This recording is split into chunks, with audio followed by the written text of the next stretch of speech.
สบายดีทุกคนกลับมาพบกันแล้วทุกคนกับครัวหลังบ้านมื้อนี้เปิดมาด้วยบรรยากาศบ้านสวยแล้วทุกคนเฮามายามวันมายามมากินข้าวเนาะทุกคนเนาะพ่อกับแม่นี่ทุกคนพอดีพ่อแม่สั่งไว้ว่าซื้อต้นอะโวคาโดให้แน่ว่าซั่นต้นอะโวคาโดกับต้นมะนาวทุกคนเขาก็เลยมาซื้อมาโอ้นี่ทุกคนเกี่ยมชีปลูกทุกคนกดไลค์กดแชร์กดติดตามทุกคนเด้อเดี๋ยวมื้อนี้เขาจะเฮ็ดเมนูอย่างท้าติดตามมาทุกคนเอาหมากอันนี้แม่นี่มาก่อนแม่มันยาวๆนะโอ้หมักบวบเนี่ยทุกคนโอ้ธรรมศาสตร์นี่อันนี้น้ำเต้าโอ้ธรรมศาสตร์ล้วนๆอยู่ใส่หมังนี่ทุกคนเห็นนะมีแต่ธรรมศาสตร์นะนี่นะคุณหมาในแกเนาะแม่เนาะหมาเนาะหมักเมือกเขาต้มบ่ได้ละแกละพี่แซมมังฮะโอ้ยพอไปติดเบ็ดได้ละเดี๋ยวไปนึงฮะเอาคู่เดี๋ยวนอกบ้านนี่เป็นนึงเด้อเอาคู่น้อยได้ปะนี่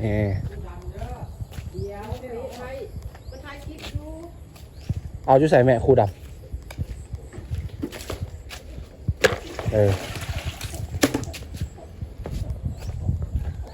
ไปทุกคน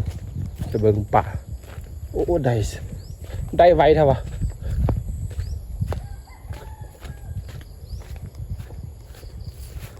ปาดลงปุ๊บได้ปั๊บเลยคุณนะโอ้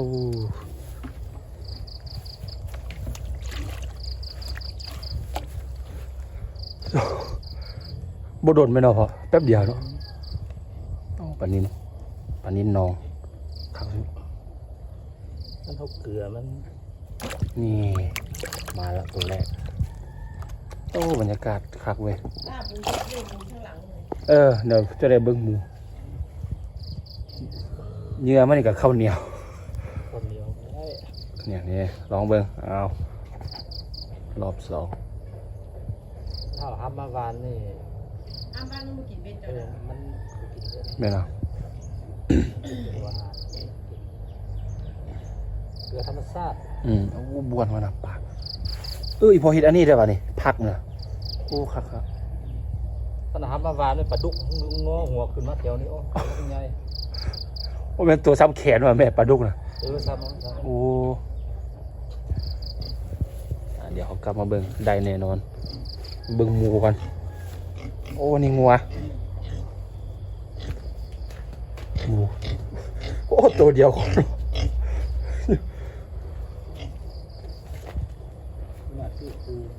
โอ้บรรยากาศสุดยอด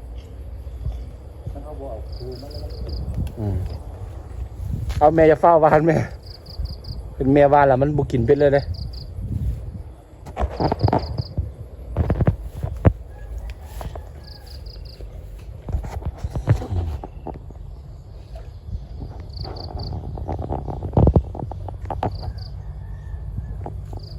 จะได้มันมาปลาดุกโอ้ปลาดุก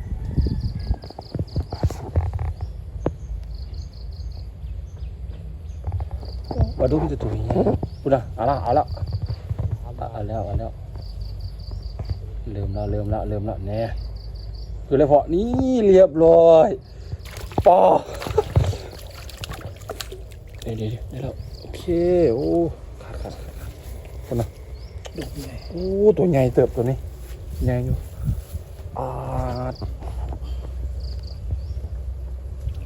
ธรรมศาสตร์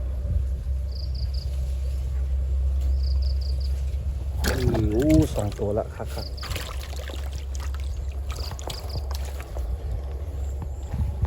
แม่ต้นมะนาวปลูกใช่ไหมนี่ว่าทีเลี้ยงกบเลี้ยงหอยนี่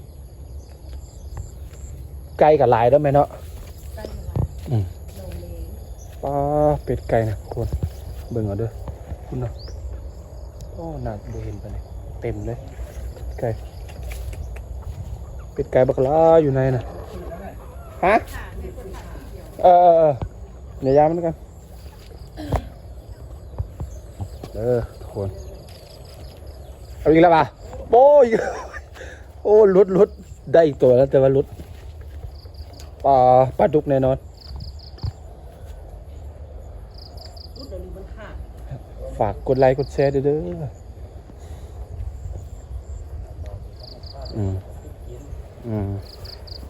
กินกับตึกกินธรรมชาตินี่ เลี้ยงไว้ครอบครัว วิถีชีวิตวิถีพอเพียง สวยกว่าลูกนะ นี่เอาแล้วพอเอามาแล้วเริ่มมาแล้ว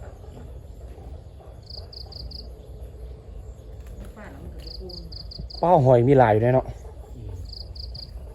แพได้แพวะ มันก็โจม คุณนะนี่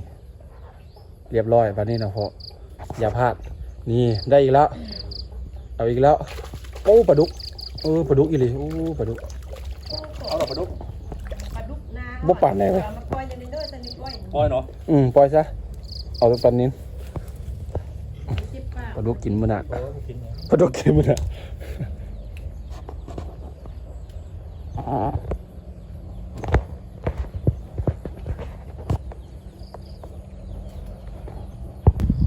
เดี๋ยวเขาชีลองเอาทำวานมันว่ามันเป็นยังไงแม่วานเลยละปลาดุกเนาะมันนี่มันจะขึ้นมาแล้วแม่เนาะพูดนะนี่เอามันให้อย่างนั้นนะ มันจิ๊บ เอา มันจิ๊บบ่ เลี้ยงตัวนั้น ปลาตัวเจ้าตึกมันได้ มันเอาท้องขึ้นมานี่เริ่มมาแล้วพูดนะปลาดุกหลายเลยขนาดนี้พูดนะแล้วทุกคนถ้าติดตามเขาจะเห็นเมนูอย่างทุกคนถ้าติดตามได้ทุกคนเด้อทุกคนกบเขากับปิ้งแล้วนะทุกคนเนาะนี่ตัวใหญ่คุณโคตรหอมโคตรปิดตาแซ่บขนาดตัวนี้แห้งไงรสใหญ่เลยนี่ตัวบักเองเขาจะกินละล่าคือว่าธรรมดาไปเขาต้องมาตำทุกคนนี่มันจะตำเห็ดเจียวกบทุกคนเนาะเดี๋ยวทาเบิ้งเลยมาแล้วดีเจียวกบอันนี้อย่างก็แกงเห็ด เกลือเฟือง นี่มันมูนาวหรือว่าตุ้งล้วนแซ่บๆทุกคนมาทำกันนี่แมงดาปลาโอเคทุกคนฝากกดไลค์กดแชร์กดติดตามทุกคนเลยได้กันคลิปหน้าทุกคนขอบใจที่ติดตาม